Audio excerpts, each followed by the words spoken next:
What's going on, people? What's going on? Jay the Black here. I'm back with another stream once again.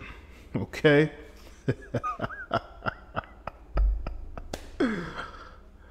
Shout out to everybody that's here. Yeah, we're streaming on the main channel today. Yeah, Shell, I had to go ahead and give you your keys to the Uber first. I was gonna be handing, making, giving people their placements, And yeah, JJ, of course I watched this film. I told everybody I was gonna go watch this film.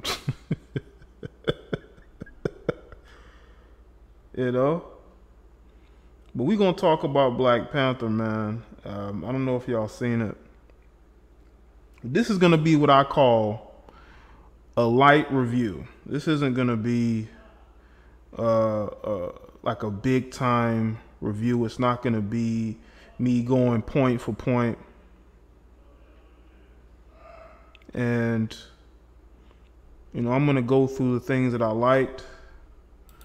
There may be some critiques that I have for it, but overall, don't really have no critiques. I'm not gonna give any spoilers away, but I'm gonna do a light review. When I do a light review, I just point out certain things, But I will say this though, Michael B. Jordan, Eric Killmonger, he did his thing as a villain, and you're gonna see his progression as a villain grow and grow and grow. He grew a lot as an actor in this movie. I will say this though, as a villain, because I've seen him play the role of a villain type before. Like if anybody's seen Friday Night Lights, you know what I'm speaking about. He can be that type of guy, and he was that type of guy in this film.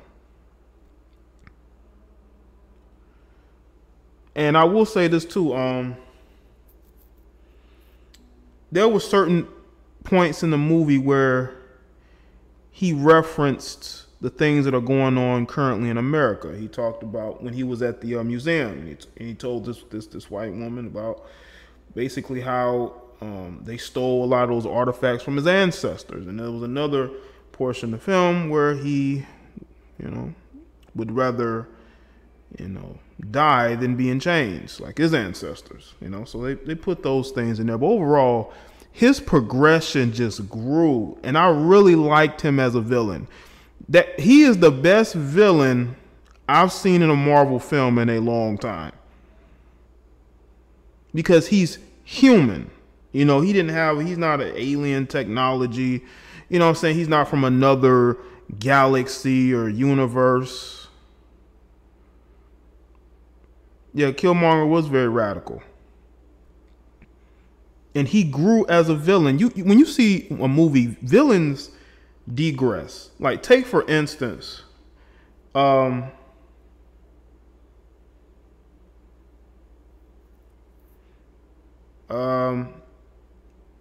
whenever, let's see, what movie I'm thinking about.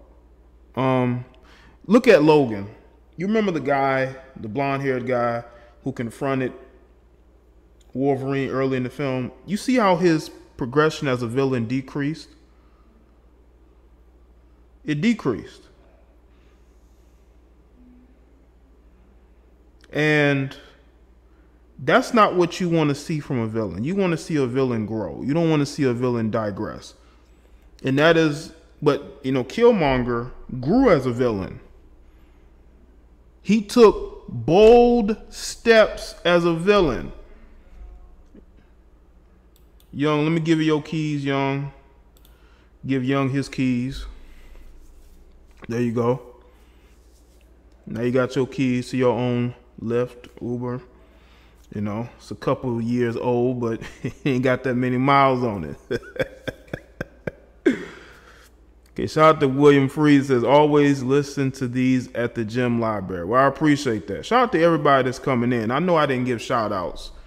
When I do reviews, I don't like to give shout outs while I'm giving reviews. I want to stay, on point. So you're not going to hear me shout too many people out unless I see, mods or super supporters, Michael B. Jordan looked the part, and he acted the part. And there was a point in the film where I actually wanted him to win. Yeah, shout out to Patreon. Shout out to all the Patreons. $5 a month or more. You will be a part of the elite. Go ahead and join Patreon. I will be posting new content soon. You got to give me a little bit of time, you know, because I don't want to just put anything on Patreon. You know, I don't do shit like that. So, you know, make sure y'all go and you know, sign up, subscribe, do all that other good things. $5 a month or more, be part of the elite. And I call you the elite because you're doing what nobody else can and will do. You know, I have to say, like, Killmonger was my favorite in the film. He was. And again, I'm telling you, there's a point in the film where I want him to win. Even though he's doing some messed up stuff, you know, but I still want him to win. Okay, shout out to Krillian. JDB, sorry to be off topic. I found an old school indie wrestling video on YouTube. Dennis Rodman versus Mr. Perfect Kurt Hennig. Great match. I think I actually saw that match, Krillian, live. I think I seen that live. Monday Night Nitro, right, Krillian? Monday Night Nitro? I think that's when I saw it. Yeah, but shout out to you, Krillian. I'm not hating on T'Challa. Listen, Chadwick Boseman carried the film. He did. You know how in wrestling you have a baby face and you have a heel? He carried. He was like he was what John Cena was to WWE last, 10, 12, 13 years? No, I'm just joking. But seriously, he carried the film as a leading actor. No point in that film that I felt like anybody outdid him in any of his scenes, you know?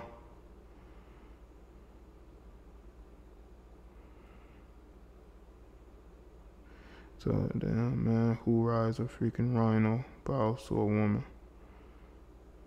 Oh, I'm going to get into that, Young Grizzly. I'm going to get into some of that stuff I didn't like. Okay, shout out to Scream. It says, late fee. I was at college, homecoming, thus weekend busy. All right, Scream, I've been busy this weekend. I was busy this weekend. You know. But yeah, shout out to you for the late fee. As a matter of fact, let me go ahead and give you your keys so you can go ahead and put those links in the chat. Where you at? Now you got your keys.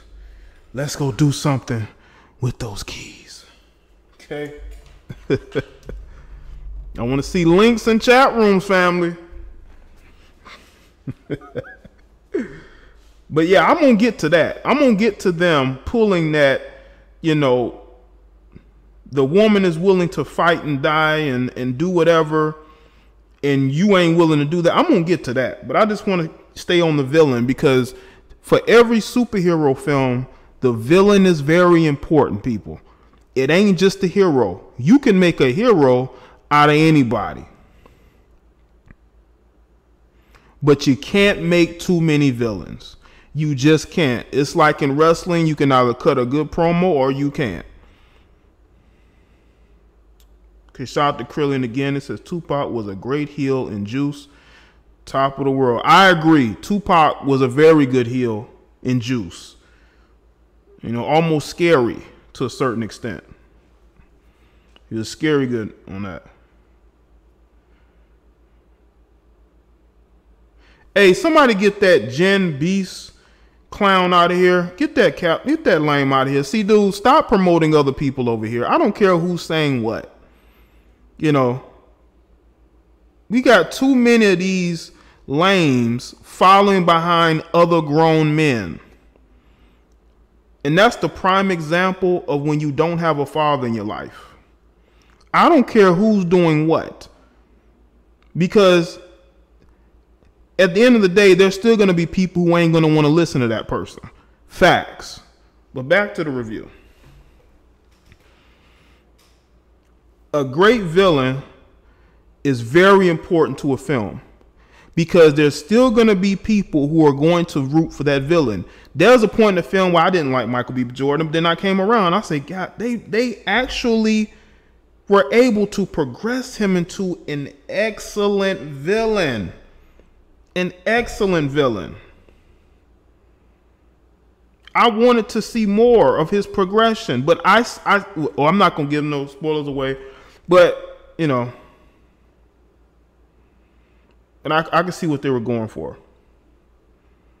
But I think Eric Killmonger's my favorite Marvel villain. I think most of the other ones have been trash. I think he did a really, really good job. Very, very good job. You need a villain for every good, superhero. Now, let me get to T'Challa, and let me get to the backstory. Now, it did start off with the backstory of his father, explaining some loose ends, so to speak, of how Eric Killmonger became Eric Killmonger, which is cool. It tied up all the loose ends. Everybody's wondering, well, why did this guy has an American accent? I even wondered that because, again, I didn't read a ton of the comics. Ricky E, let me go ahead and give you your keys. Ricky E, big time supporter. There you go. Now you got your keys, Ricky. Yeah, make sure y'all like the stream, man. We should have way more likes than that. Come on now. I know a lot of y'all have been on this channel for a number of months, probably even years. I know y'all do a lot of eye hustling on my videos. But let's not carry it over to the streams, family. That's why I'm having the stream over here, family.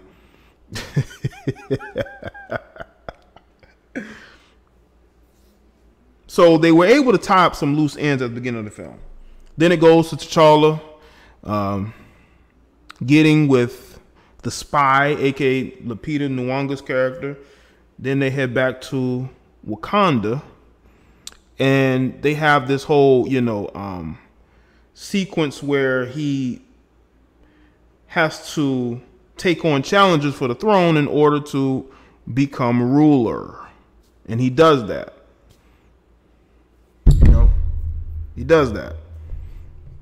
He actually did it against Ape-Man, M'Baku. M'Baku. They should have just named him Ape-Man. What is Ape-Man is not that much of a slur. I mean, there's no white characters in the film to call him Ape-Man, so I don't get what the problem was.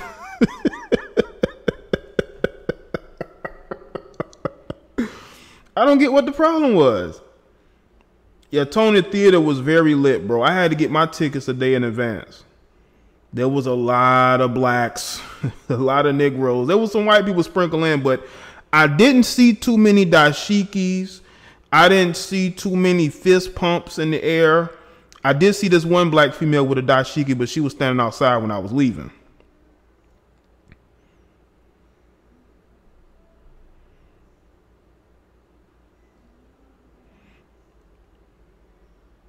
Yeah, but the guy who played M'Baku, Ape-Man, he did a really good job. And he was funny. Like, he was joking, but other times he was serious. I mean, he got into T'Challa, and he put, he was kicking T'Challa's ass at one point in the film. I'm not gonna tell y'all when. I noticed that too. T'Challa, to me, man, he took a ass whooping in this movie, man. But he came back. That's that resilience, And I think that the fight scene between him and Michael B. Jordan's character was really cool, man. Because you don't see a villain be shown that strong, be written that strong in the film. But they did that. Now let's get to the Dora Milaje. The Dora Milaje.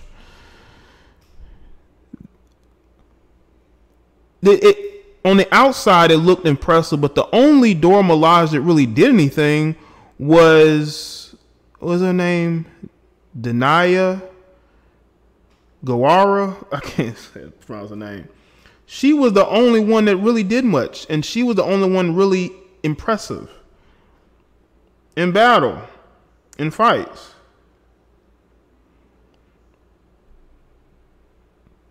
Shelly, it's your birthday? Okay. Well, it's Monday. Okay. All right. Yeah, that's what it seemed like to me, JJ. It seemed he was. Yeah, he took a bit of an ass kicking during this movie. At certain points when he didn't have on the suit, and they were giving him all types of juice to help him, and it didn't help.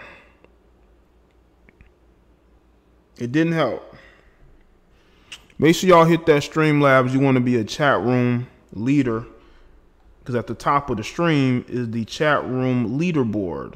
That's all the people who have, given to the Streamlabs to become a chat room leader. Now, the Dora Milaje, again, they looked impressive, but there was only one that really stood out. There's only one that really stood out. And the rest were just there just to be there, seemed like. And you'll see towards the end of the film. Let's see. Who else needs to be addressed? I want to say Shuri, his sister. I think they cast that role very well.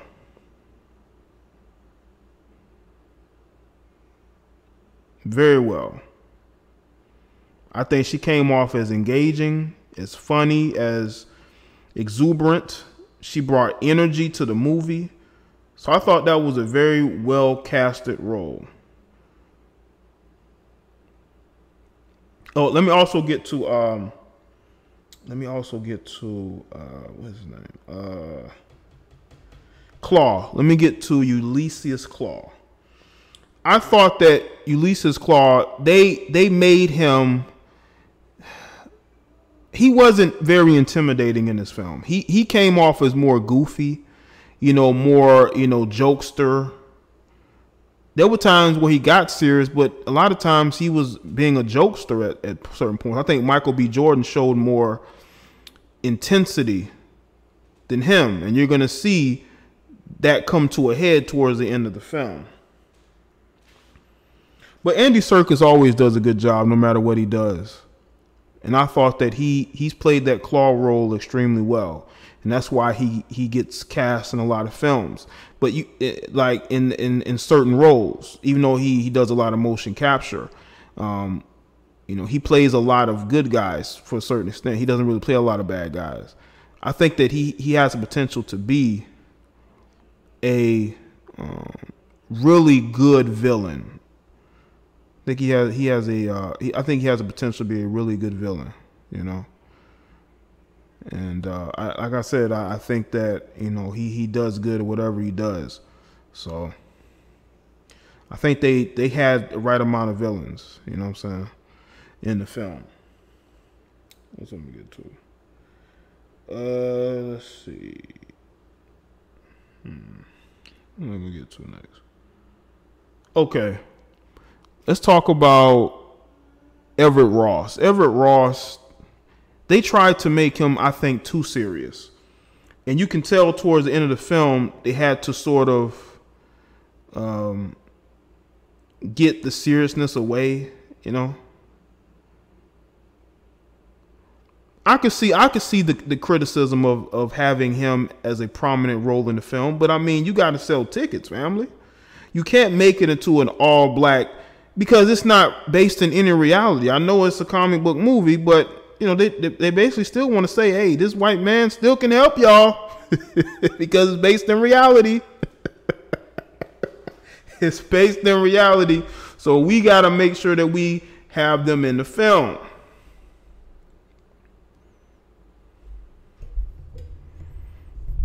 And that's what they did. Now, and I would say, like, towards the end of the film, I was a little bit annoyed by his character to a certain point. And not annoyed for his character, but just like they putting him in a role of, what he was doing, and he was almost willing to sacrifice himself. It's like, come on, man.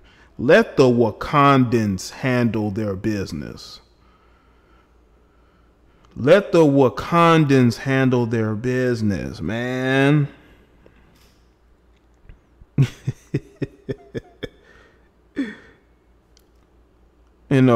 Because like I told you, I'm not no social justice warrior. I'm not no pro-black. I'm not no conservative. Fuck all of them. I'm a guy who's in the center, an independent thinker. But at the end of the day, I want to see Wakandans handle Wakandan business. They treated Eric Killmonger like an outsider. I love that.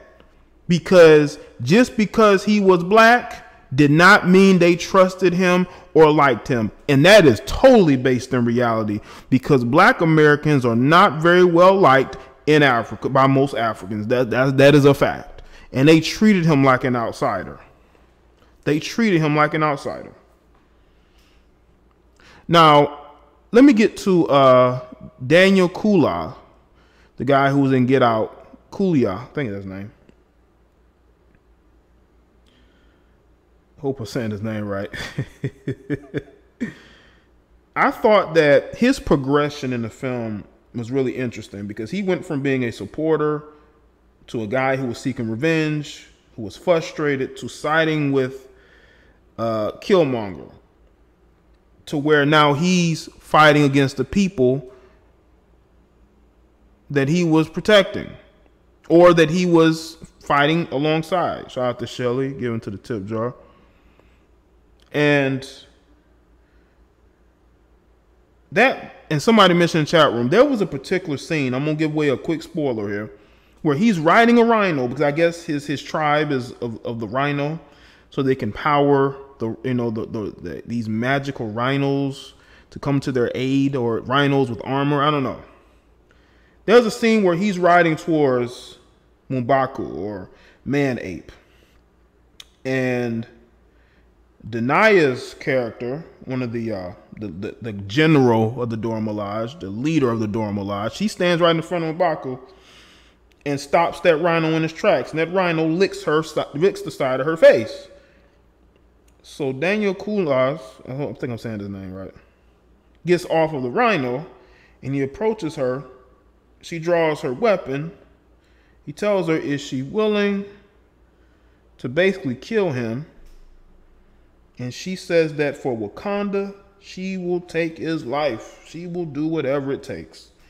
So what does he do? He drops his weapon and get on his knees. Not his knee, his knees. And the rest of his men do the same. That frustrated me. It really did.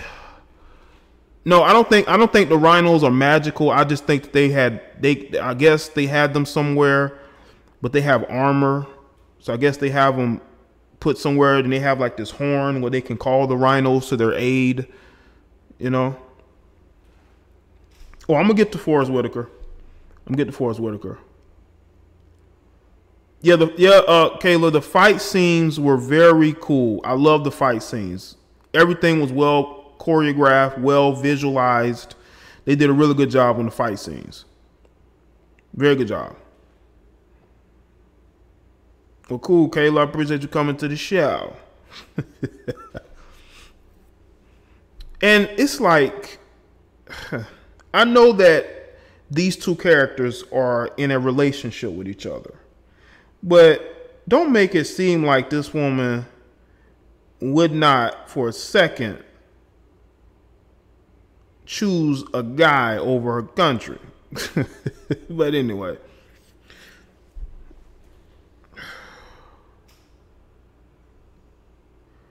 Yeah, it's like you got these men who were just fighting you. You got this guy who him and his men are fighting you in the Dora Milaje. They're fighting Man Ape and his units. And now he stops in his tracks to get on his knees and say, you know what? I'm not going to fight. I'm not going to kill you over this. I love you too much. Me and my men are going to surrender.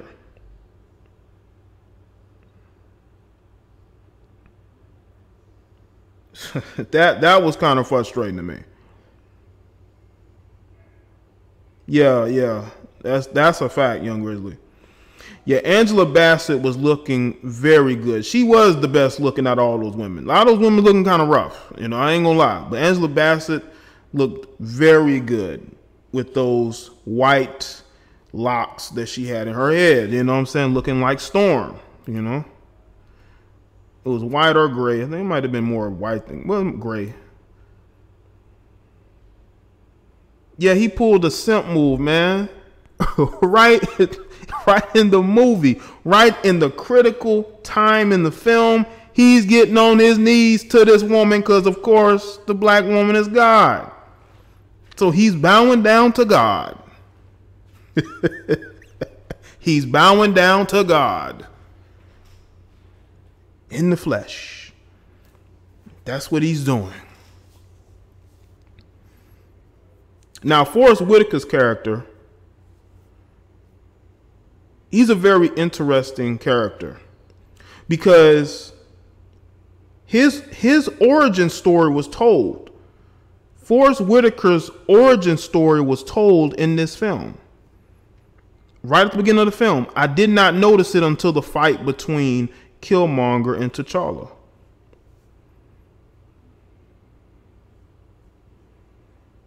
And that's when you realize that a lot of that stuff went full circle. Eric Killmonger was able to get a bit of revenge, if that's what you want to call it. So they basically wrote Killmonger. Whoever wrote his character, they should be writing all the Marvel enemies, all the villains in the Marvel Cinematic Universe. They wrote his character brilliantly. He wasn't just some zombie, some, machine. He had actual feelings and emotions and thoughts. That was cool to see. And the way that Forrest Whitaker's character went out, that was sad. It really was. Exactly, Lamar. Killmonger killed his own girlfriend because of his strong beliefs and because of what he wanted. He was going to get back to Wakanda, get to Wakanda. He's never been there. He was going to get there, and he was going to get the throne by any means necessary. Everybody was a useful tool to get him where he needed to go.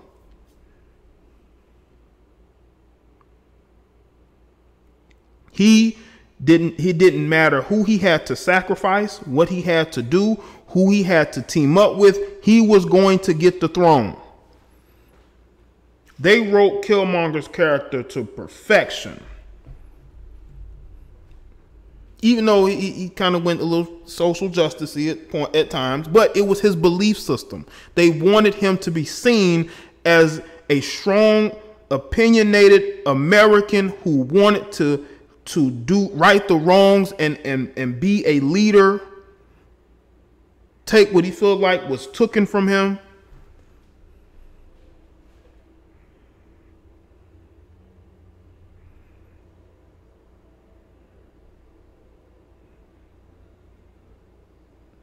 Basically, they wrote Killmonger as an Americanized black male.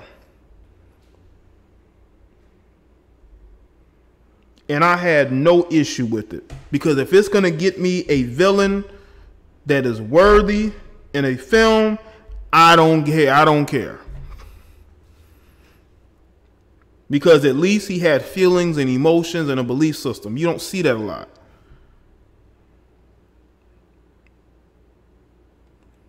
Yeah, don't give any spoilers away in the chat room, man. People want to see the film live. Don't give any spoilers away.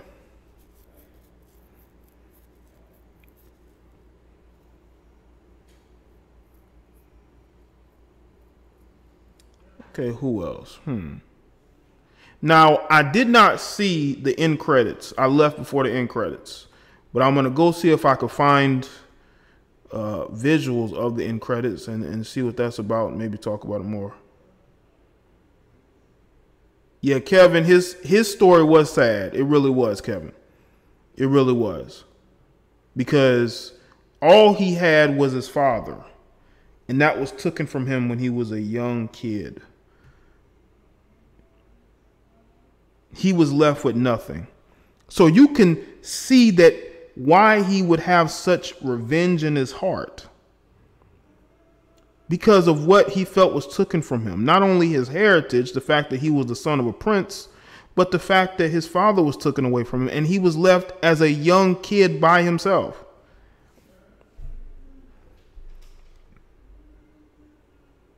So you can feel for his story.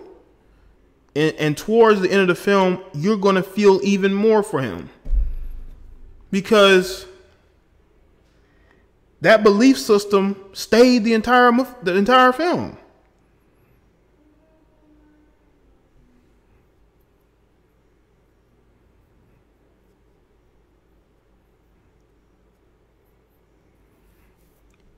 I just like the fact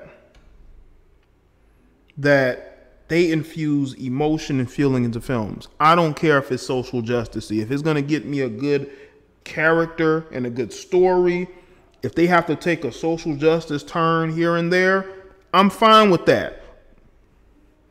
I don't feel like I was cheated. I don't feel like I didn't get what I thought I was going to get. This movie was pretty much what I thought it would be, which is actually good because I actually had high hopes for it. I didn't feel disappointed. Yeah, come on, like the video. Come on, man. Why are y'all watching and you're not going to like the video? Are you expecting me to play a clip from the film?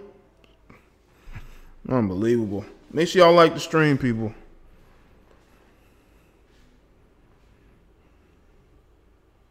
Now, T'Challa, he went through a lot of ups and downs in this film. And y'all are going to see it. He went through a ton of ups and downs. But he was able to find his balance, and I think that's going to make him a better leader for in the Infinity War that is coming. And it's coming to Wakanda.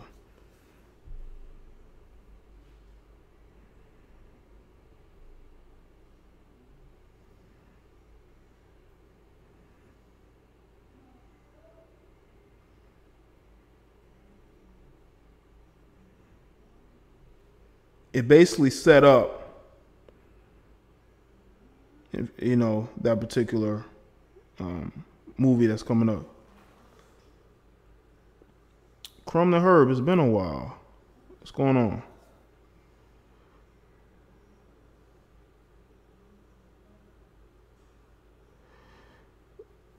Sabrina, again, you didn't listen to the review. You're basing everything you're saying off of emotion. He didn't turn his back on her. He turned his back on T'Challa. So what are you talking about? They decided to infuse themselves into fighting him. He didn't attack them. Oh, I'm giving spoilers away because people want to come in the chat room full of emotion. Yeah, Crumb Herb has been good. You know, I was streaming on the other channel. Wasn't streaming here. Last couple months.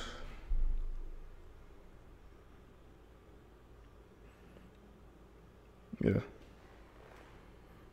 Lamar setting all types of you know, breadcrumbs. No, you didn't, Sabrina. You said turned his back on his general. No, he didn't. Because they all had a choice, Sabrina. If you watch the film, and you probably have, he made a choice to support one person over the other. Ain't had nothing to do with her. His girlfriend ain't had nothing to do with her whatsoever. She chose to not support who he support. Listen, man, I'm not giving away spoilers because y'all want to come in the tap room full of emotion. But all I'm saying is this. This film did highlight some of the issues we have going on in society today. You do have a bunch of males who are willing to, you know what, you got a bunch of, well, this ain't no spoiler, fuck it. You got a bunch of males who make the wrong choices in how they want to go out of their way to support females who don't respect them, don't like them, and are ready to move on whenever they do sacrifice themselves.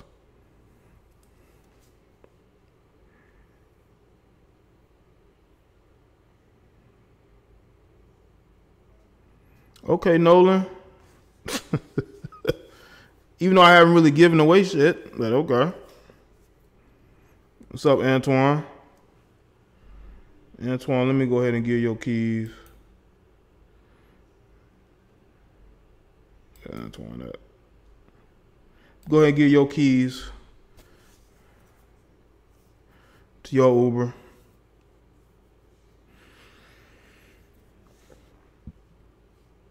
First off, if you don't want any spoilers, don't watch a review. Okay? I haven't watched not one review yet. Not one. I'll watch the reviews once I've done mine. Okay? People giving you point for point and spoilers. Y'all can go watch that, but I'm cool on that. Make sure y'all like the stream, people. Make sure y'all go ahead and follow the social media. Make sure that you subscribe to the other channels.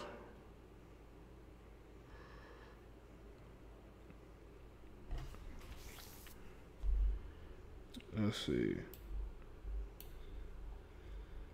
Facebook, Instagram, Twitter.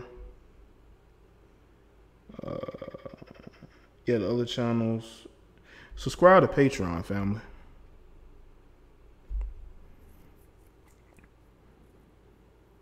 Exactly, Shanjar. You got people who are literally watching reviews and then getting upset when they may hear a spoiler or two. I don't get you people. Seriously. I'm not watching not one review until I watch the movie. I don't say it's a 25% review. I don't say it's a 50% review.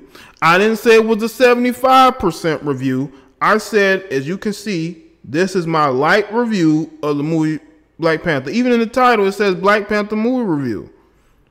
But y'all click the button to watch, or you click the stream or whatever, and you're in your feelings because I may give away a few spoilers. Even though I haven't given away not one spoiler.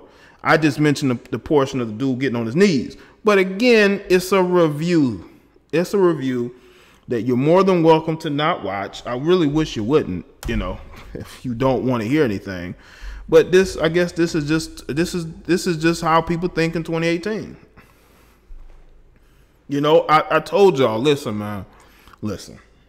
I can't do the thinking for you. I can only think for myself, okay? I can't think for you. Okay, Crumbling. I wasn't talking to you though, but okay. I'm talking about the people who get angry when they go to watch a review and they get upset when they hear reviews. They get in their emotions, their feelings.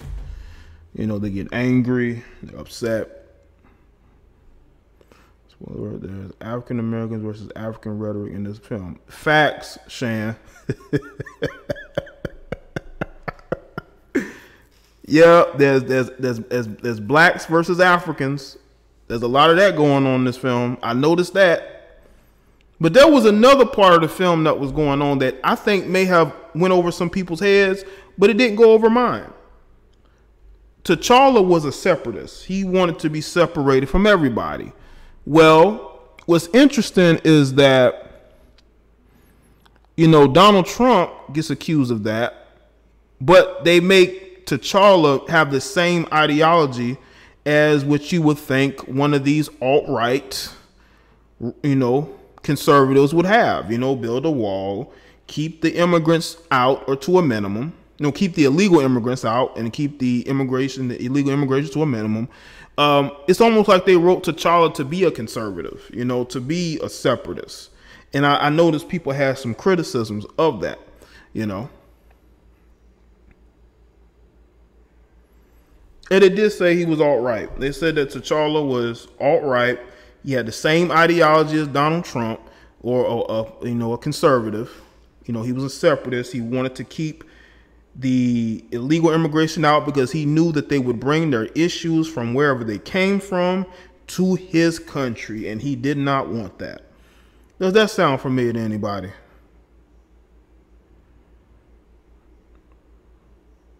That sound familiar to anybody? You want to keep migrants out because you think they're going to bring their issues to you.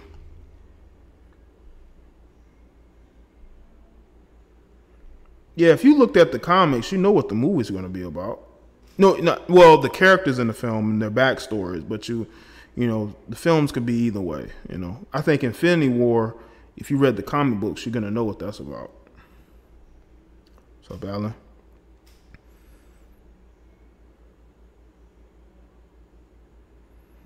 And the thing is that because T'Challa was written this way, I think that through the progression of the film, they wanted him to change his opinions. That's where you get to a point to where he thought one way, but then because of his issues with Killmonger, he would end up changing his viewpoints. I think that's what they wanted to establish, that he could have this viewpoint, but he realized that he has to go and help black people around the world. Right, there was no racism in Wakanda. So he didn't feel like he needed to do anything. And I think Killmonger talked about how comfortable a lot of those, Wakandans looked. They didn't see anything outside of them as an issue.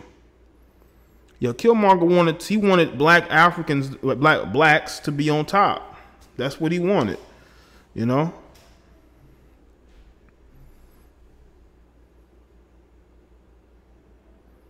That's what Killmonger wanted. That was his whole thing. He wanted to do what he felt like would help blacks across the world, and he felt like he was destined to do that.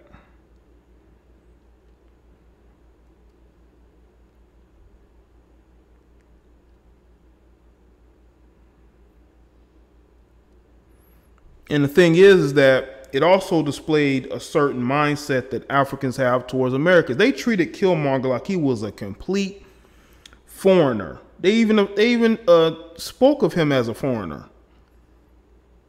T'Chaka, who was T'Challa's father, left him in America after he killed his father, man, as a kid by himself.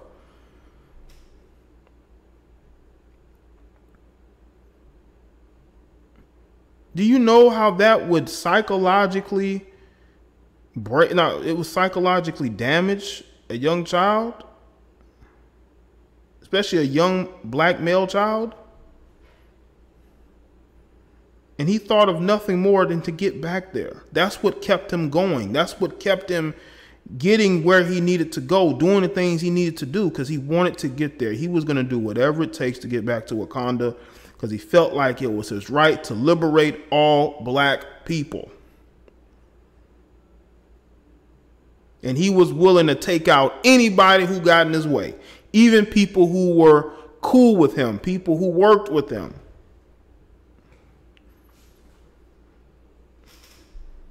He knew sacrifices had to be made. And you just don't see that, because we are built as people to think of others beside ourselves. No, we're meant to think of ourselves before everybody else.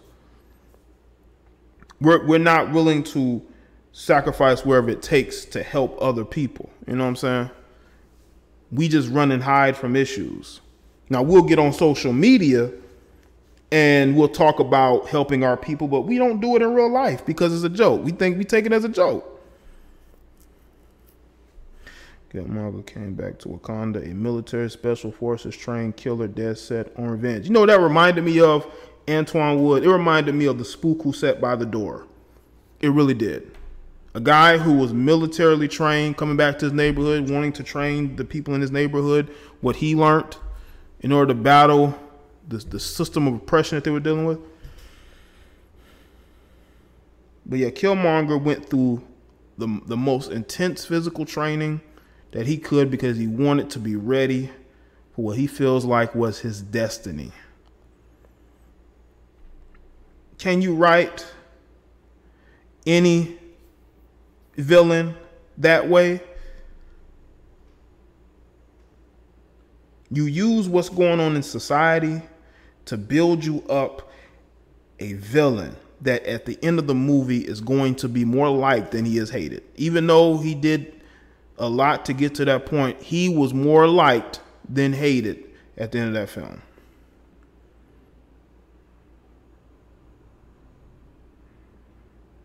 And you can't do any better than that as a production team. I got to give it to Ryan Coogler. Ryan Coogler did an amazing job putting this cast together, directing them. He had a lot of pressure on his shoulders. The guy's in his early 30s, young black man.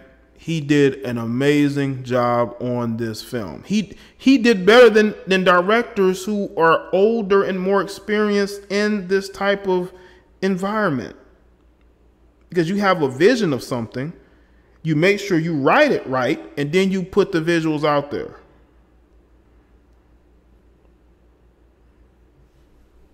Yeah, he survived a lot by himself.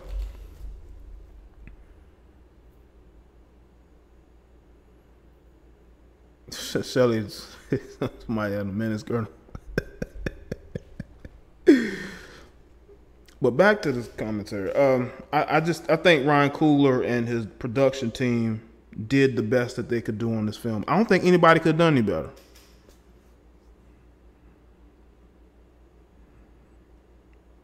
He wasn't a villain, just a misled king. That's interesting, Shane. That's very interesting.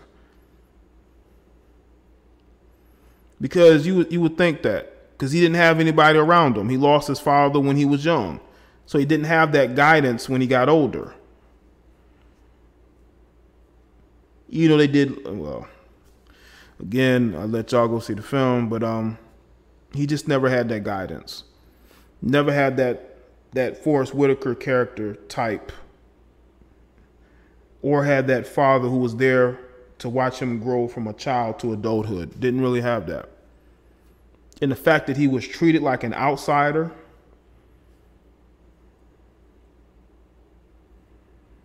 I think fueled him even more. Almost like a I don't give a damn attitude. It was almost like a I don't give a damn attitude. And it worked for him. It really did. Yeah, Ryan Coogler did a very good job. For a guy his age and experience as a director, he did very well. Now they're talking about he could potentially direct a Star Wars film, which I think he should stay as far away from. Okay. Killmonger represented American black men. Yes, he did. I think T'Challa represented African men, and I think that Eric Killmonger represented black American men. I think that's what he represented. The way he spoke, the way he dressed, the way he talked. And I will say this, though. There were points in the film where Eric Killmonger would show his lighter side. He would make jokes, you know, but he was serious most of the time, you know. At times, he was intimidating to the people around him, and you can tell they were intimidated. But that's what you want from a villain. You don't want people to be comfortable around a villain. This ain't James Bond. You want people to be intimidated because they know you can whoop their ass. Shout out to Ronette. She says late fee. Ronette giving that late fee. Shout out to you. Ronette, let me go ahead and give your keys. Let's see. Give your keys.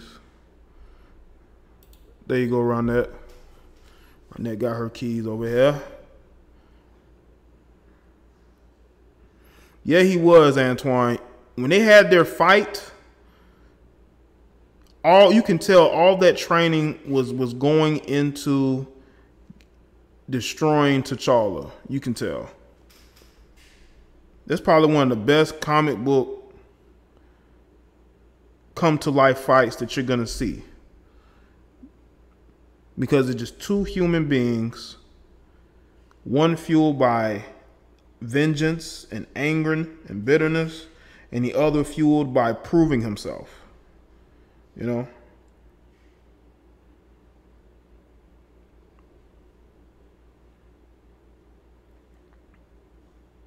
I think the humor was well placed in the film, but it also had serious tones to the film.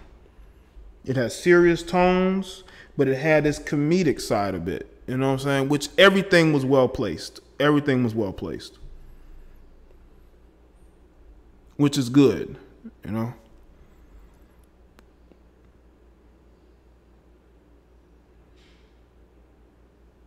Yeah, Scream, the late fees is definitely paying off, you know? Yeah.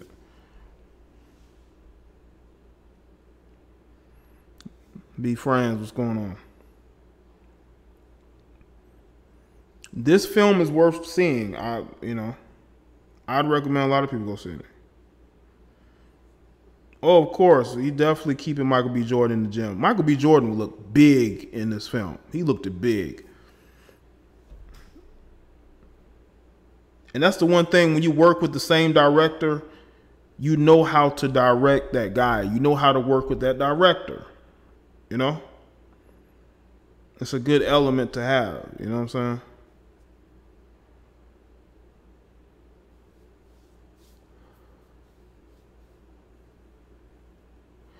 Well, Vic, you're entitled to feel that way. I think that people read too much into movies these days, which is sad.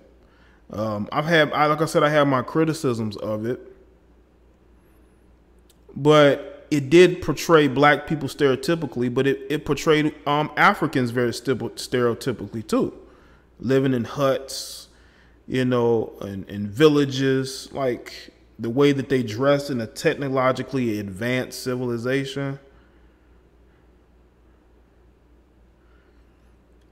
If they were, Lamar, it was very minimal.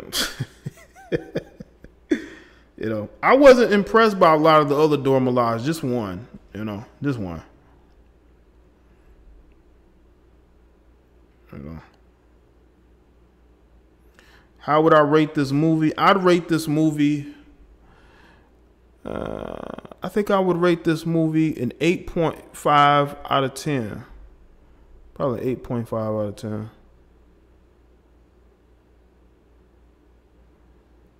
No, let me see. 8. Yeah, and the reason why I said an 8.5 is because there was certain instances in this film that kind of made me stop and think, like, really? Really? You know? I don't like to give a movie 10s. The highest I would give a film is like a 9.5 or a 9. That's the highest I would give it. Man, but you know what, James? We're still talking about Disney. Disney is not going to be overtly anything. It's not going to be overtly anything. That's one thing you're not going to get from Disney. Is anything that is overtly sexual in any manner. You know, they had a scene where that they cut out the film. I guess two of the Dora Milaje were intimate with each other, kissing or whatever. There's actually a comic book with that particular. There's like this lesbian situation going on with a couple of Dora Milaje, but they cut out the film, and I'm glad they did, because I don't want to see none of these hidden messages in these films. Keep the film about the film. Don't try to deviate it into some stupid, we all need to accept this BS. No one wants to see that.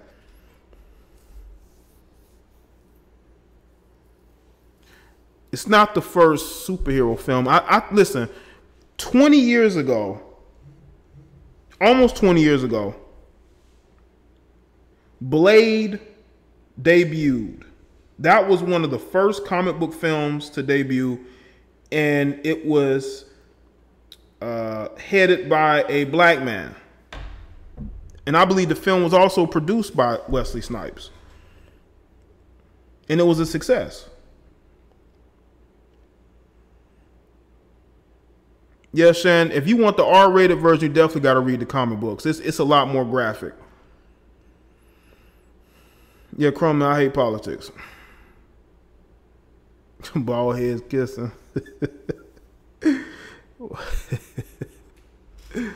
Let's see. Yeah, I think they were mad. Yeah, Avengers is gonna be awesome. Avengers definitely is gonna be awesome. Spawn came out a year before, but it wasn't Marvel or DC. You know, it was a comic book character, but it was like one of the Lesser known comic books.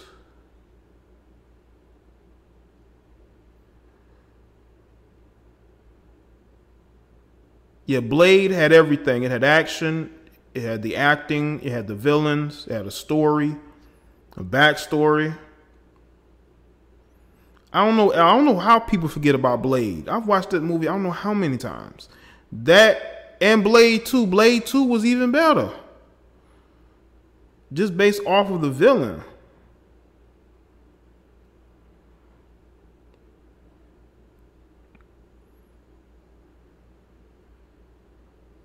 It did have 3 films, but you know, we don't acknowledge Blade 3. I don't acknowledge Blade 3. You know. Spawn was very underrated. It even became an animated series on HBO. Yeah, that's true, Shane. I think black people were ready to get behind somebody. Now I'm seeing some of these idiots talk about, well, I don't know if I should support Black Panther. You are a fucking moron, dude. It's a movie. You support, you know, Air Jordans. You support, you know, all these other foreign-owned designer clothing. You should be able to support this film just off it being a good film. Like, you don't have to procrastinate about it.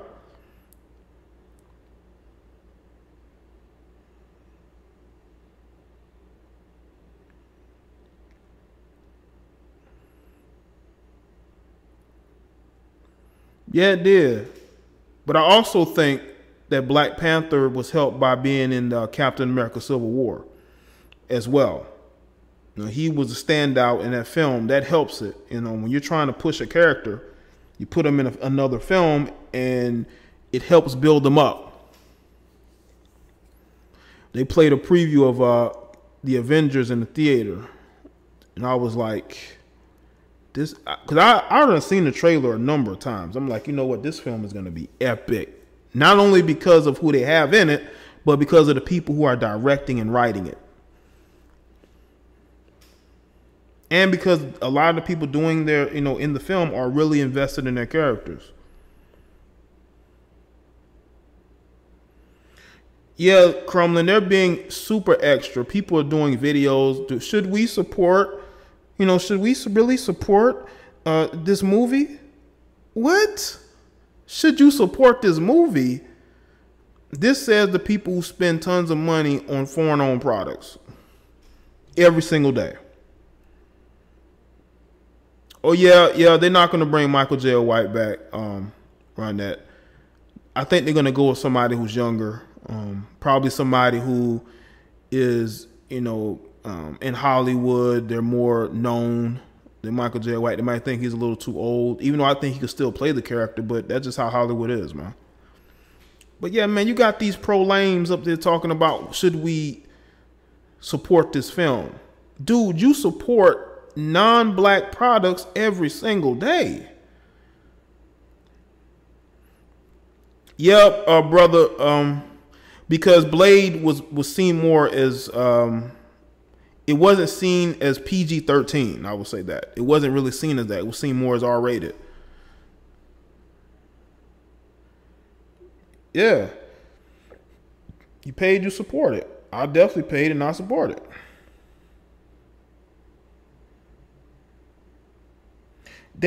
That's why I didn't watch any of these videos of this over analysis bullshit. I didn't watch any reviews. I didn't want to look at no articles hyping this movie up. I just wanted to go see it. Some of these people are the type of people who will ruin the ending of a movie while you're watching it. Those are those types of people. Because they done seen it and they want to let you know they done seen it. Yeah, that's why they put Spawn on. That's why Spawn had its own show on HBO, because that's how they thought of it. I think it was what, TV mature. I think it was like a mature animated series. It was ahead of its time. It really was.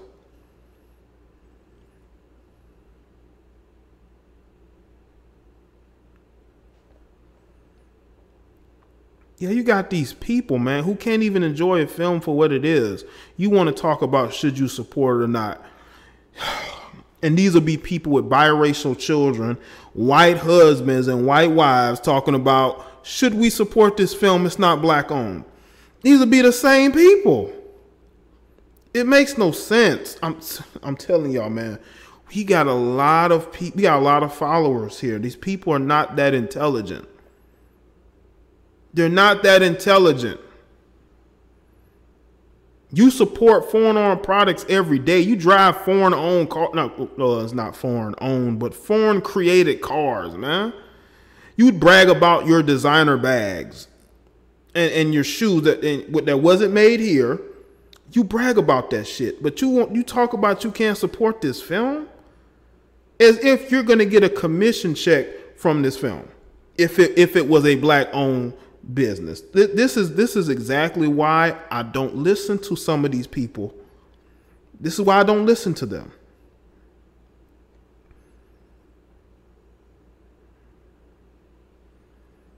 And then you got some of these other people, man. Let me get on some of these alt clowns for a second, because I gotta call some of y'all clowns, because y'all are lying about getting beaten up at movie theaters. How super clownish is that? How in the world can you go and fix your mouth or fix your fingers to type in your phones about getting attacked at movie theaters? You people are sick. And you want to call black people race baiters? What are you doing? And even other skeptics and conservatives are calling some of y'all out, or all of y'all out, lying about being attacked at movie theaters. As much as black people love white people, why would they attack you, especially at the movie theater? That makes no sense. Appreciate that, James. And you wonder why people get on y'all case. You got other white people calling y'all out. I'm not talking about white liberals. I'm talking about other white conservatives, other alt-righters who are calling y'all out for lying, trying to race bait, creating Facebook pages to sabotage the Rotten Tomatoes score of Black Panther. All because you're in your feelings about how things are going in society. This is one movie and you're upset about that?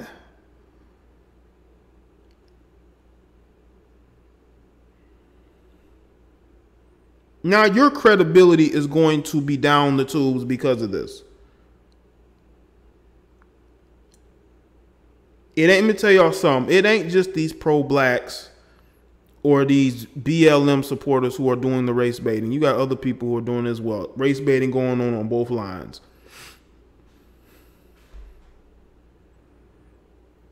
It's ridiculous. But overall, I like the film. I think they wrote this film as good as they could have. I think certain parts could have been written a little bit better, but I think they did the best they could. You got a young 30-something-year-old director. You got a young villain. You have a cast of people from all different walks of life who've never really been in this type of film before.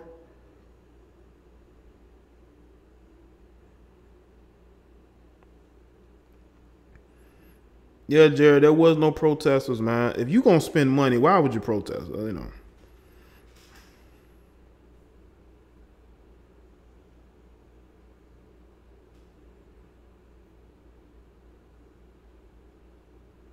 Yeah, there were white people there at the movie theater that I saw.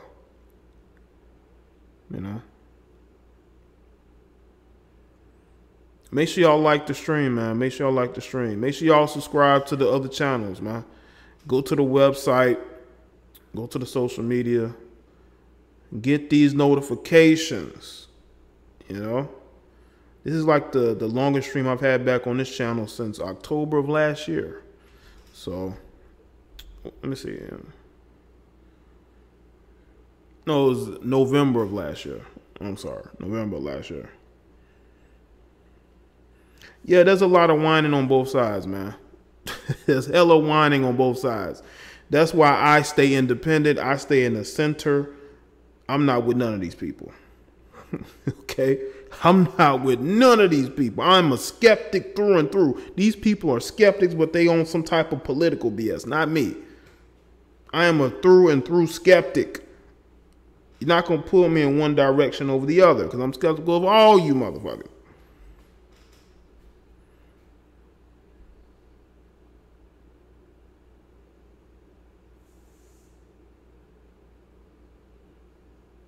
Let's see.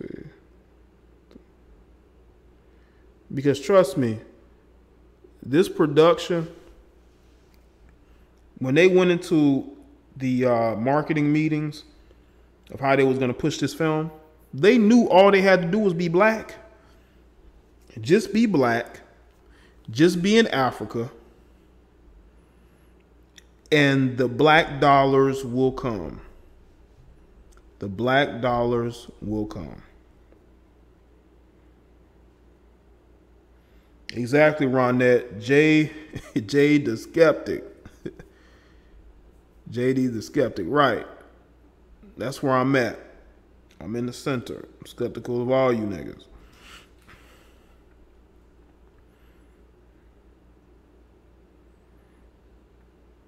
The one thing I will say that I really liked is that people were able to go to the theaters, especially the one I went to, and nobody had an issue. Nobody was looking at each other a certain way. People were just trying to enjoy the film.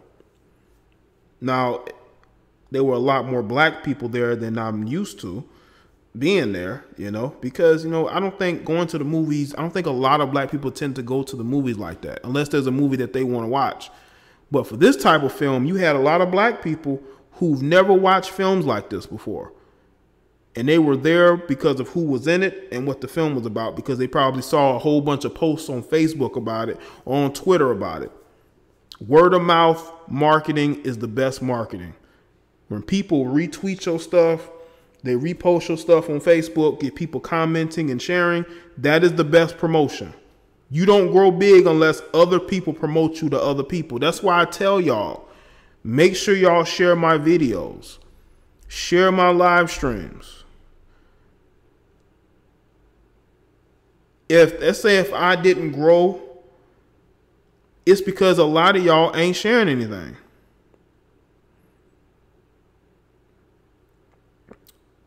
Baby girl, I know you trolling.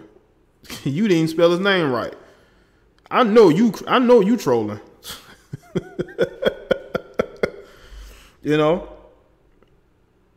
Michael B isn't very fluid in his acting, but he can act his ass off.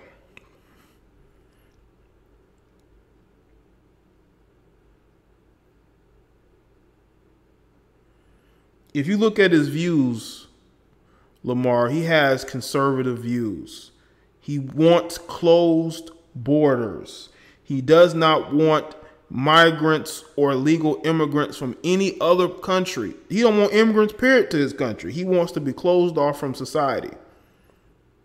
He just wants his country to be in where it's at, and he doesn't want anybody to approach it. Those are conservative viewpoints because you're all about keeping everything local,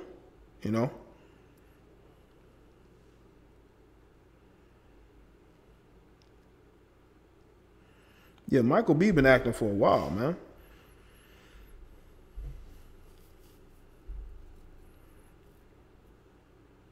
I'm a fan of a ton of different films.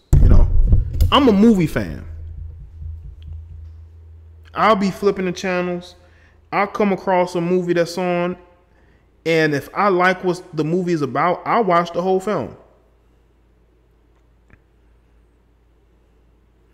Well, that's Jay-Z's music video. I mean, come on, man. There's no script. They're just telling him to go and say a couple lines, And why are you hating on Michael B. Jordan? Do you want the Uber? Anyway. What was I going to say? I'm a movie fan. I like to watch independent films because the acting is very well put together. The direction is very well put together. There's no big budget feel to it. You know, I don't care if it's an entire white cast or if it's an entire black cast. I like good movies. I like good storytelling. I want to be intrigued. I want to know what happens next. But I will say this, though. I like movies that have more black male leads in them. I'm not going to be one of these people now that's going to say we need more black men in these films. No, I don't want no token niggas, okay? I don't want any token niggas. Don't give me any token niggas. That's not what I'm looking for. I'm looking for people who can be the star of the film and can carry the film. But I'm not looking for that in every movie, because every movie don't need a black man in it. Because of our personalities and how we may act, it may not fit that particular film, which is fine. There are movies I watch that has a majority white cast. I say to myself, there's no way black people would fit in this film. But it doesn't bother me. I don't need token black people in movies. It bothers me when I see token black people in TV shows, token black people. They serve no purpose. So if a movie's all black or all white, as long as the film is good, I don't care about that.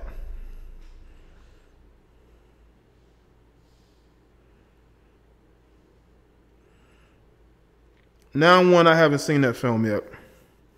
I'm going to actually go check out the trailer before I go and look up the film, just to get a general idea what it's about. Exactly, Turbado, and that annoys me too. Falcon and War Machine are basically sidekicks. But I actually like Falcon. I think what they let him do, I think is pretty cool. Because he can do a couple of different things, you know. And they'll allow him to have his own personality. Well, no, let's see. Yeah, they kind of do. War Machine, But I'm one of those people, I don't want to watch a movie or film that has tokens in it. It irks me. It's like, what are you there for again? That throws the whole movie off. I want an authentic film.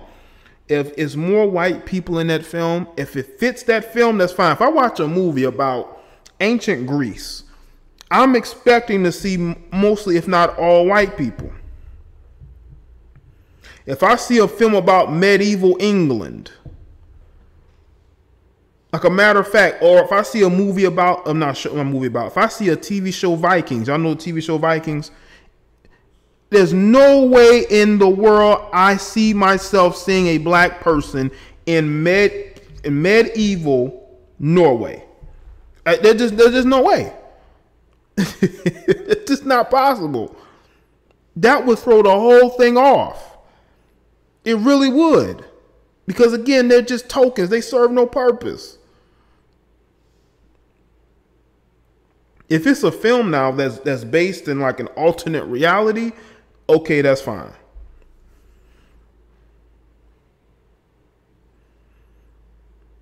If it's based in an alternate reality, then that's fine. It's an alternate reality. You can bend and twist an alternate reality. You know? You can bend and twist it to be whatever you want it to be.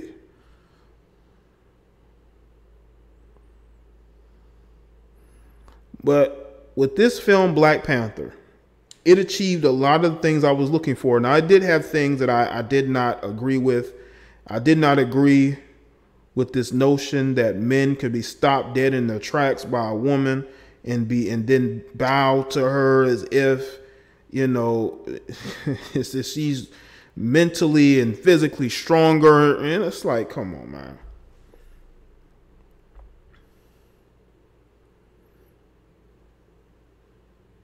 But everything else seemed to fit what I was looking for in it. That's why I give it an 8 out of 5. I think the writing was really good. I think they have a good chemistry with the production team.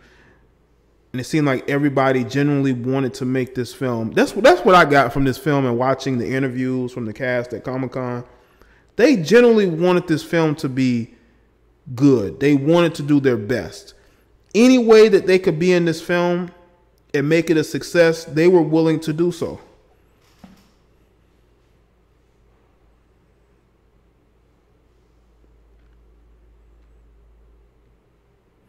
Oh yeah, sure, Shelley.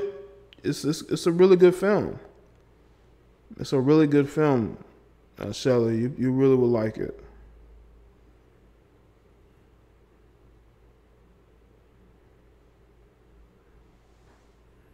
Yeah. You heard of Cheddar Man from Europe? Is it gonna be a film? Bernie, is that what you're asking me? Yeah, Ronette has really high marks for it. Like I said, I think the movie was really good. Even when they had dialogue, the dialogue served a purpose. You know, I think that they, like I said, they had villains who had a backstory, who were believable as villains, who helped carry their portion of the film. There's two different balances to a particular movie like this. You got to have the good guy, then you got the bad guy, and they have to be able to carry their parts. You can't have one doing more than the other. I think Thor did that with Loki. I could see Wesley Snipes as Black Panther too. I don't know about now, but I could easily see him playing that part.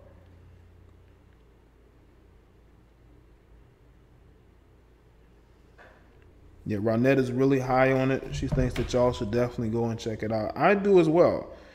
I think that this film succeeded in doing the things necessary. Now you got the people that's gonna have heavy critiques from it. They're gonna be like, "Oh, this is feminist and that is feminist. This is feminist.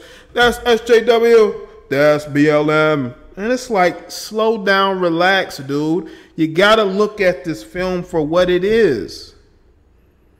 Look at it for what it is.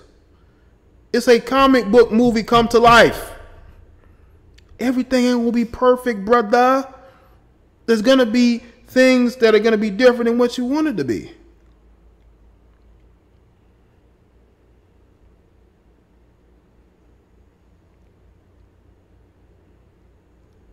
I mean, if they want to play that, but they only have a certain amount of time that they can put on film. 9-1. There's only a certain amount of time that they can put on the film. Shout out to everybody that's coming into the chat.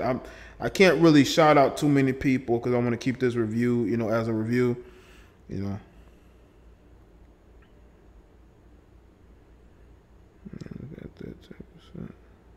Oh, okay, Bern. I know what you're talking about. Are you talking about the dark-skinned European man that they're claiming that there were black people in Europe? Is that what you're talking about? Or in England or Great Britain?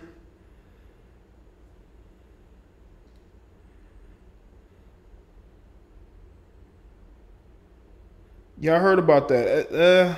You know what, man? That doesn't surprise me. Listen, man, the earth did not look like this, hundreds of thousands of years ago. Okay, there's been a lot of shaping and shifting and breaking apart. So it's a lot different. It doesn't look the same. There's gonna be differences, man.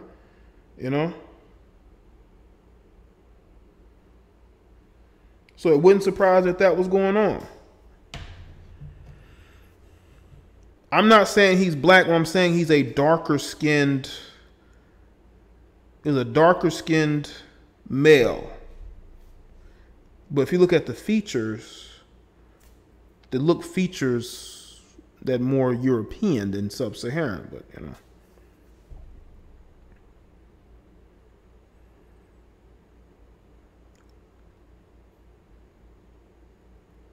But you listen to any of these pro-blacks, Dante, they will tell you that white people came from caves and they had white pale skin. I'm telling you, I got to stop listening to some of these people. They don't know what they talking about. They're just saying stuff just to be saying it. That's all that is.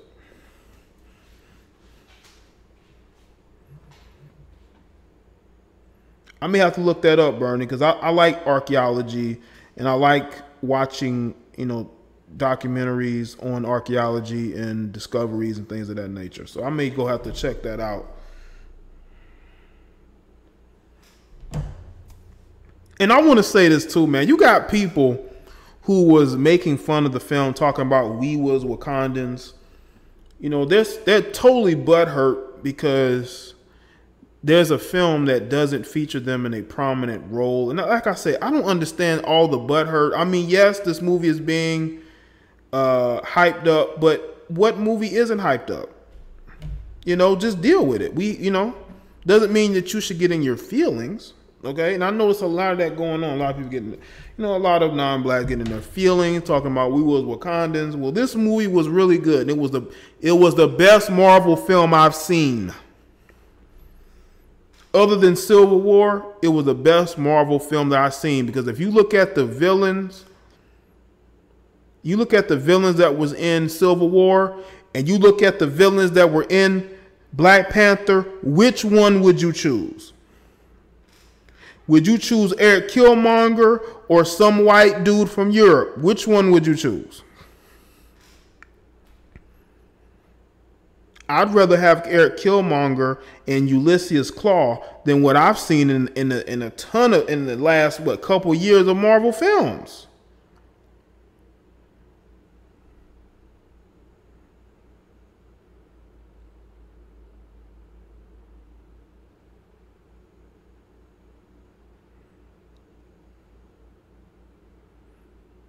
Now, again, I want y'all to understand, just because a woman can fight physically in a film does not mean the film is feminist. Doesn't mean the film is feminist. Now, people are going to say whatever they want about this movie, but you need to ask those people, what other kind of film could you have made that would have gotten the responses positively as this movie has? They did, and it's sad, Ricky, that they wanted it to fail. I don't get why they wanted it to fail. But that's that butthurt. That's when the butthurt kicks in. That's when the butthurt completely kicks in. But people gonna say whatever they want. I have my opinion. As again, like I say, I'm not one of those. I want y'all to not misconstrue anything I've ever said on this platform, on me making videos. I am completely against female superiority. I'm completely against females being able to get advantages over men just because they're women, or being able to take money from men to gain more rights than men. But I want to say this, though. I am not opposed to women being able to physically outfight men in movies, because I grew up watching shows like Xena, Warrior Princess, where she was kicking dudes' asses, but she did it in a way that was entertaining, and it seemingly looked real. You really thought she could kick their ass. And there were other movies and television shows as well. Look at the Terminator series with Sarah Connor. Having a female be able to kick the ass of a dude. Listen, it happens in real life. How many videos have we not seen of a dude getting dragged around by his girlfriend? Come on, man. There is some reality in that. But I am not against a woman being able to physically be able to fight. I think that's just some petty shit. It really is. And if you look at towards the end of the film, those Dora Milajes look very human and did not look like superior fighters to their male counterparts, because they still needed Ape Man or M'Baku to save. Oh, God damn it.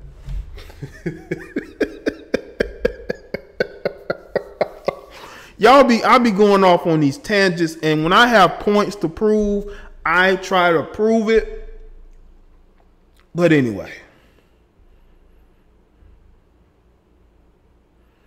Yeah, I talked about that, Ronette. Them dudes is lame. You got females lying. See, first off, when did the alt-right believe women when they say they got attacked by men? So you want to believe it now because she's white and she's going to these premieres?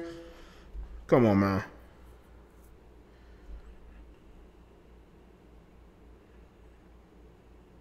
Yeah, Buffy the Vampire Slayer. I was a fan of that show. Sarah Michelle Gellar played an excellent Buffy the Vampire Slayer. I could watch that show today. That's how much of a fan I was of it. Even though it does have its feminist undertones. The guy, Josh Whedon, the guy who produced the show, was a feminist himself, allegedly. But it doesn't take away from the show. It doesn't. And I think that people take this is feminist, they take that shit way too far. They don't know what they're talking about.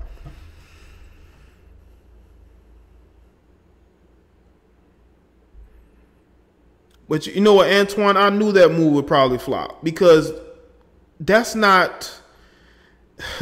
The movie was miscast, it was miswritten, and it just didn't have a premise. It was like, what is this movie here for again? Yeah, Angel was a good show. I liked Angel too. I was a fan of that show too. But I like shows that are let me see. I like shows that are very authentic, like the characters that are, the people who are portraying those characters fit that role. Yeah, Linda Carter's Wonder Woman. Right. Like, who wouldn't want Linda Carter was trying to go one-on-one with them?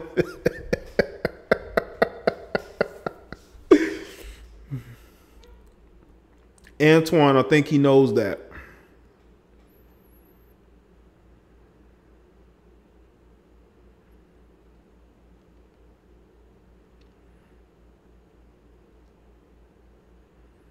People are going to bash this film, but you cannot bash the job that Ryan Coogler did. And let me tell you something right now. In order to put out a big budgeted film like this, you're going to have to compromise in certain areas. I think Angel was his own entity. I don't think that they were trying to pander to feminists with that show. That's why he did his own thing. Yeah, Jessica Alba as Dark Angel. That was when Jessica Alba was really, really, really, really attractive. And she played that role extremely well. She came off as this, attractive, troubled female in that show. I've only heard a few songs, Dante. I've only heard a few songs from that. If you're gonna make let me tell y'all something, man. If you're gonna make a film about a woman who is an ass kicker, you have to make her look attractive and you have to show her feminine side. She can't just be this super hyped up masculine female the entire film. It's gonna throw men off. It's gonna throw men not wanting to see it. It's going to make us look at it a certain type of way. You got to make her feminine. You got to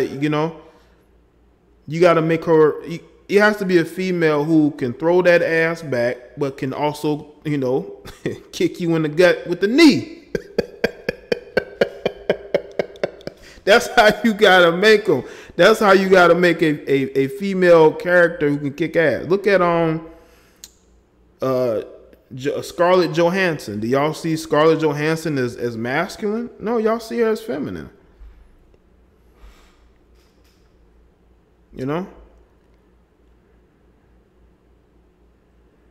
Oh yeah, Altar. It's cool. Yeah. But I liked Angel too. Angel ran for a good amount of time as its own thing. It was his own show. It really was.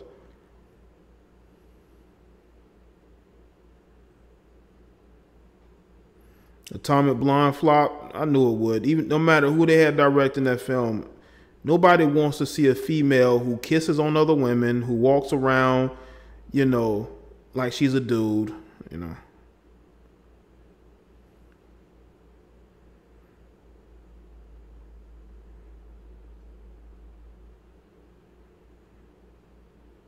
Carly Lotz from DC. I haven't watched Legends of Tomorrow since its first season. Yeah, Supergirl looks like a feminine girl. She's not portrayed as masculine at all. She's like this blonde-haired, blue-eyed white girl who just so happens to have powers. You know, I think they casted her that way for a reason. Ghost in the Shell terribly flopped. Yes, it did. It had potential. The trailers, it looked like it had potential, but it just didn't have a story. It didn't really have a villain.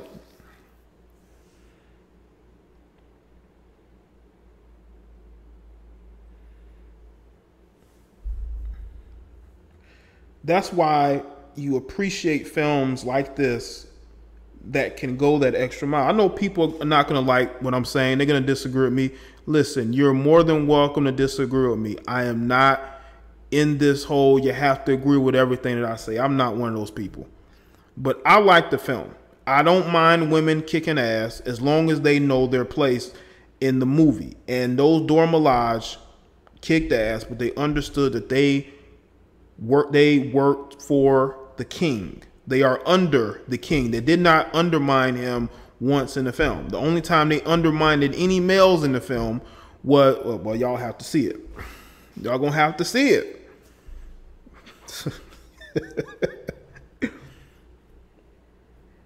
Y'all gonna have to see it.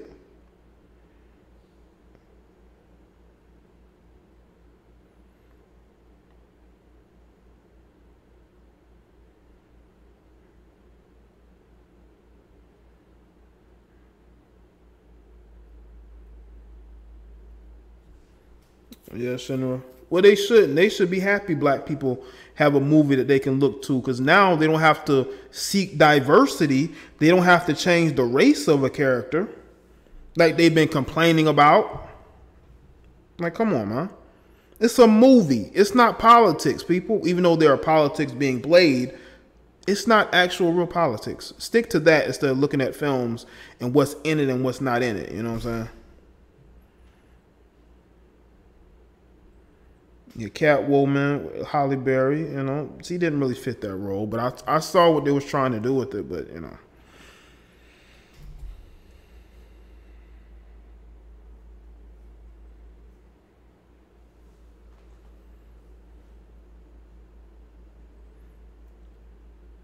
Shout out to everybody that's here. Make sure y'all like the stream, people. Make sure y'all like the stream. Let's see.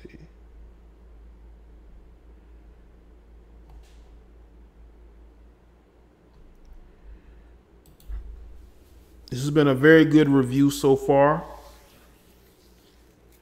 I like all the dialogue that's been going on. It's been cool, man. You know what, Ronette? I haven't seen it yet, but I'm going to make it my business to see it. I'm going to try to look at it tomorrow, Ronette. I need to go and check out Black Lightning, but people's been telling me some things about it, some mixed reviews about it. But I'm willing to give these TV shows the benefit of the doubt, because instead of having to change the race of a character, they're bringing authentic black comic book characters on TV, which is what the right thing to do. So I'm going to see what it's about and give it an opportunity to really show me that it's in a good place.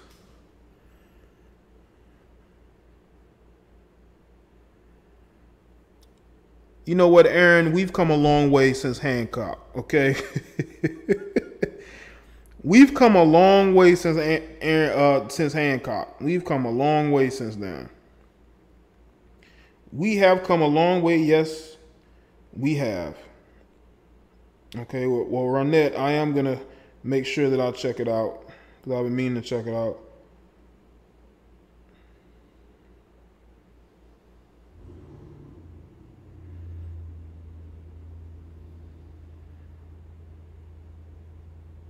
No, Black Lightning is not Static Shock. Static Shock is a teenager.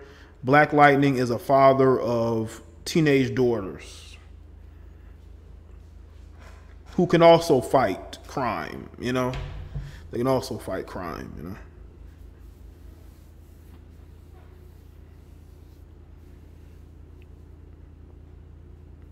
I'm still waiting for the second season of Luke Cage. I'm trying to see what Luke Cage is gonna look like. They need to get him some villains though, because you kill off.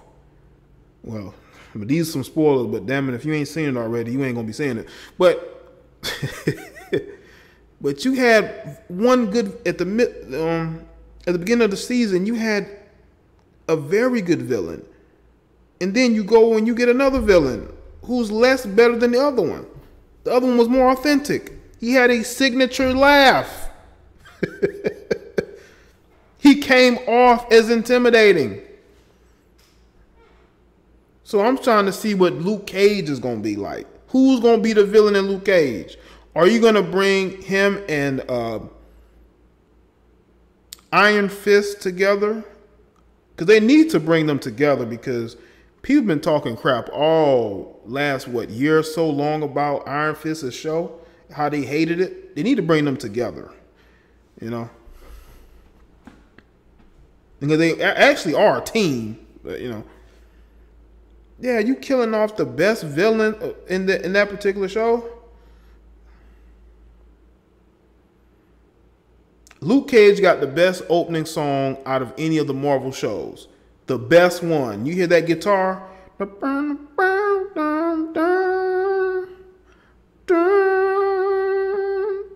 know what I'm saying? How can you beat that? John, I don't give a shit. He can say that the movie was the worst thing in the last 40, 50 years. It doesn't change my opinion.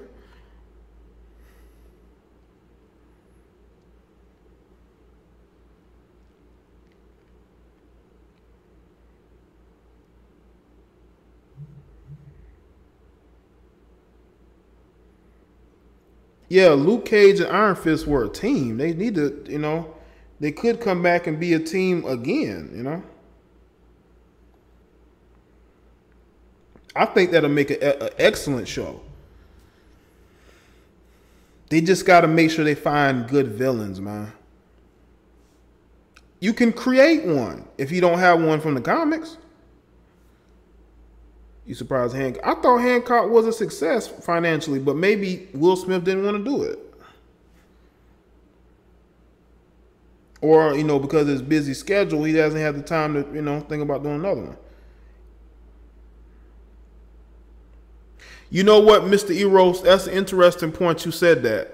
There was a point in the film where, well, I'm going to say Michonne. Michonne from The Walking Dead, she was in this film. She played the leader of the Dora Milaje. There was a point where Michonne had this wig on her head. Now, she's not used to having hair on her head when they were in Korea. And so they was going to this event, you know, to find somebody. And she was so uncomfortable with this wig. She said she doesn't know who walks around with that type of thing on her head. That shit had me laughing. Like, I wasn't laughing, I was chuckling. That had me chuckling. Because you have this woman who's supremely confident in herself, saying that she don't want no rug on her head. She don't want no fake hair on her head. She wants it naturally bald. or nothing at all. And I think that they were taking a subliminal shot at a lot of you sisters that walk around with that fakeness on your head, looking crazy, trying to look white, but you're blackish, you know, you're black is whatever. You know, that's what they're saying, you know.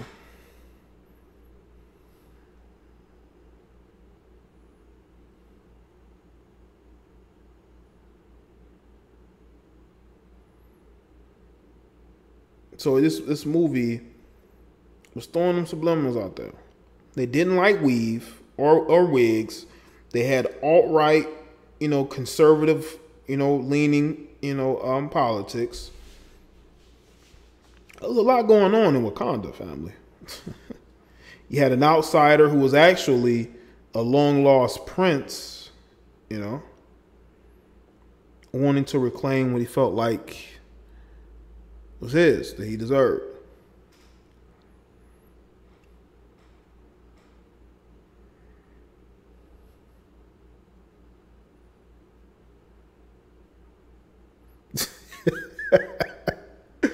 Yeah, did you see that, Burn? Did you see that show? That video? Yeah, that was a classic. What's going on, Three Little Birds? She from over there on the other channel. It's good. It's good. Shout out to everybody who was over there who are now over here. Shout out to everybody who is over here now but never went over there.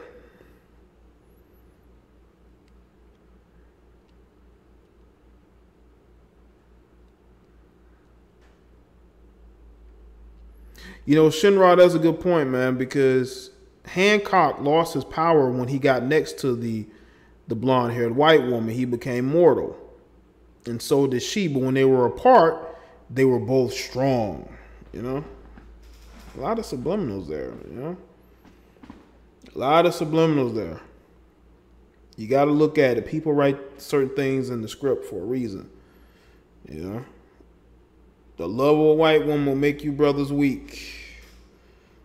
The love of a white woman will make you brothers weak. That's basically what they're telling you, man. Even though none of it is really based in any facts. You know? It's just opinions. But still, I will also tell you, brothers, that you need to be careful of people who weaken you in some sort of way or fashion. You know, a lot of women out there who are weakening you brothers in the knees as well. You know, what's for me is that everyone seemed to outshine the star. But you know what? You know what, David? That's a good point because Killmonger did. I think the villains kind of did. His sister did a really good job. Anytime they were around each other, she basically showed up. So I think that he wasn't really the star, but he carried his own weight. But I just felt like everybody else stepped their game up. Three Little Birds, the movie was really good. Barnett gives it a 10 out of 10. I give it an 8.5. But it was a really good. I would advise you to go see it. Killmonger was very relatable. All of us black American men can relate to Killmonger. We can. The way he dressed, the way he talked, we can relate to him.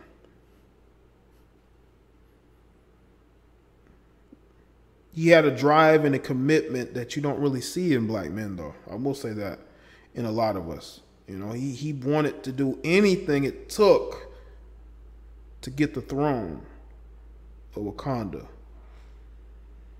He's willing to go through anybody to get the throne.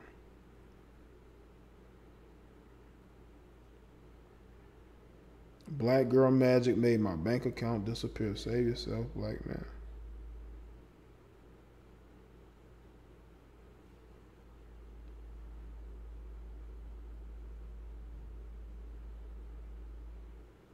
It wasn't much men running Wakanda. Yeah, there was a lot of, the council was made up of a bunch of women. There was like maybe one guy there, maybe two. The rest were women. The bodyguards are women. His sister was the head tech of designing everything. His mother was there. There wasn't a lot of men. There was one man, but y'all have to watch it. But there was some sacrificing going on. There was some bringing into the fold, There was some maybe opinions or views changing,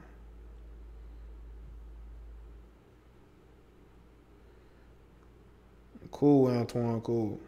He just wanted to have everything his father had was then the one in the beginning talking the movie. Yeah, 9-1. He did. And that was his father. And he wanted that. And he felt like he was robbed of that.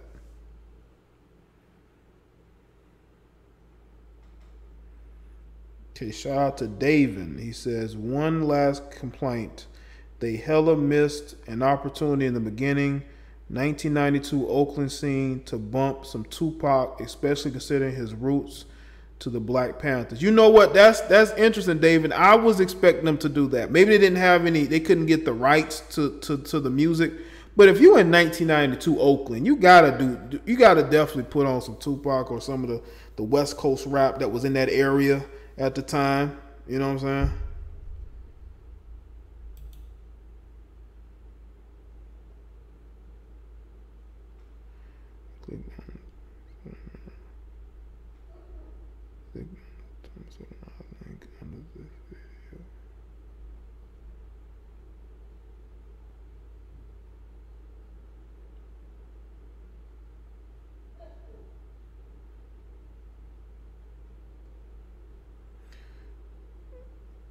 Okay, Fiery Juju. You said you clicked on a link under my video and it took you to this page.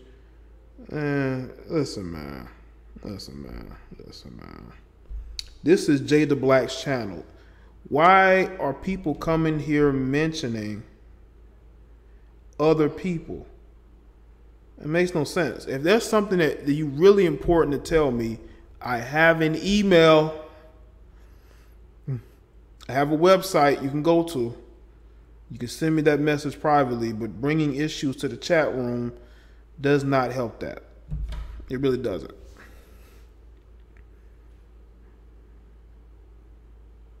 The black women as men trope.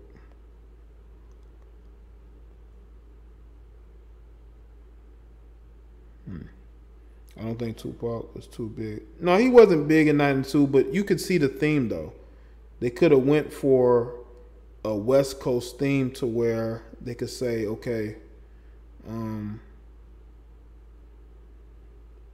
it's '92, but still we can at least play some type of '90s, early '90s music, even though it may not be dated the same.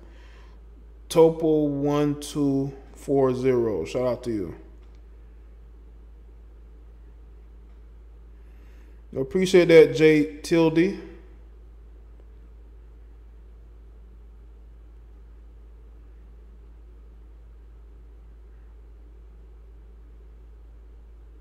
You know what? 91, he probably definitely did. He probably definitely told them about Wakanda. They probably didn't believe him. They probably thought he was crazy.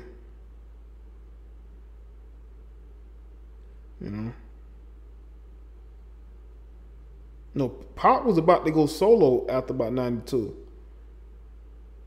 In 93, that's when he started to become big, because remember, Poetic Justice came out in 93. So he was making music on his own by then.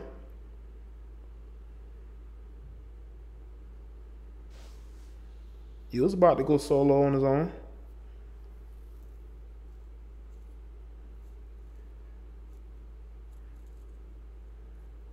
They could have pumped some Ice Cube. They definitely could have pumped some Ice Cube now. Definitely.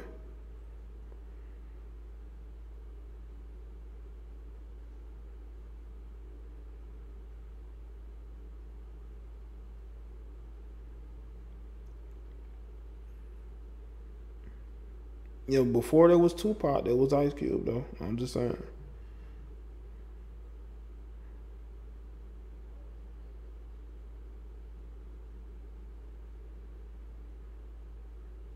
Okay, no. Yeah, they probably could have played some Too Short. But again, you got to pay big money to get that type of music on your movies, man. That's why they play a lot of generic music at times.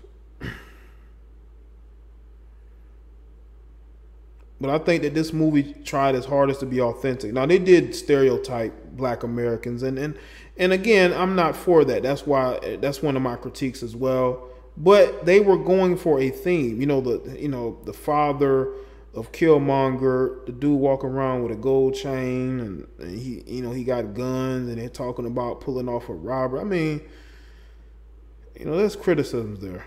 Why couldn't he just be like a car salesman? You know what I'm saying?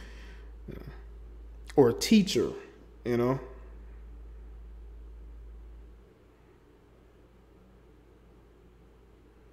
But in this day and age, you're going to have political correctness.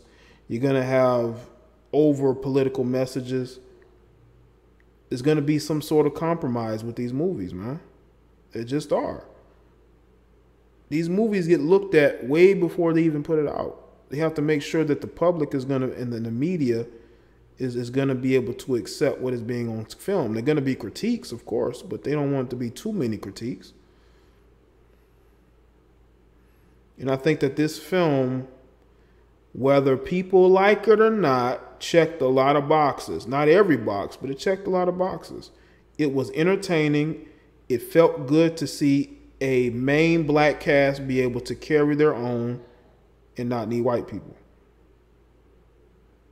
It's good to see that. You know, nothing wrong with that.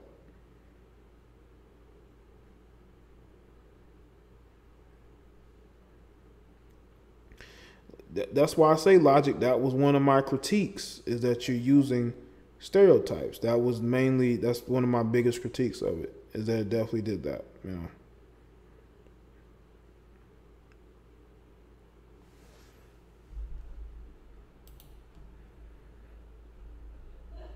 Just shout out to everybody that's here.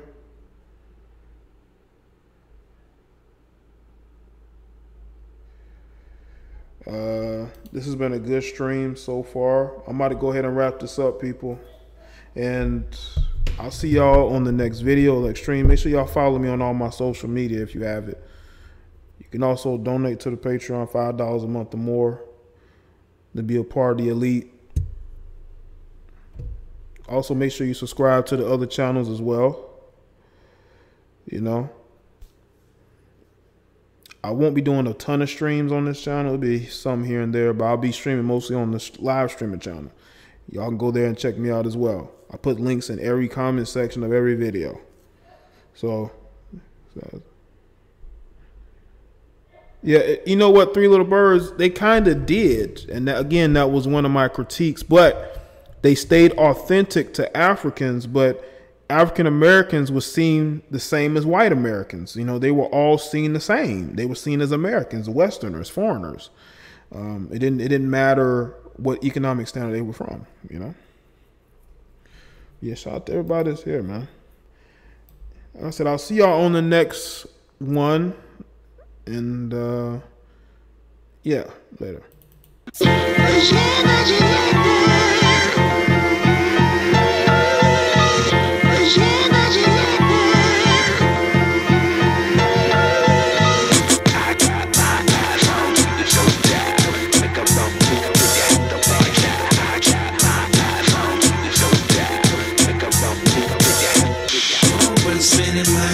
It don't even matter what you think you said.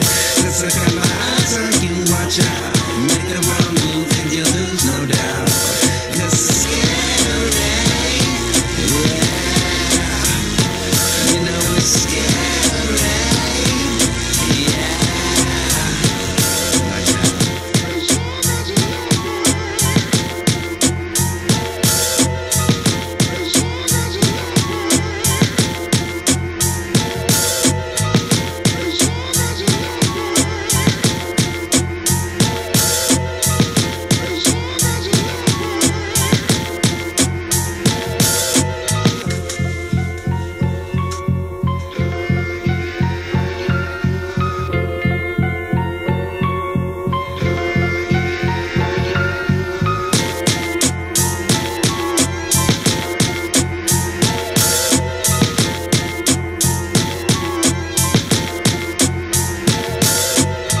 got my eyes on you, watch out.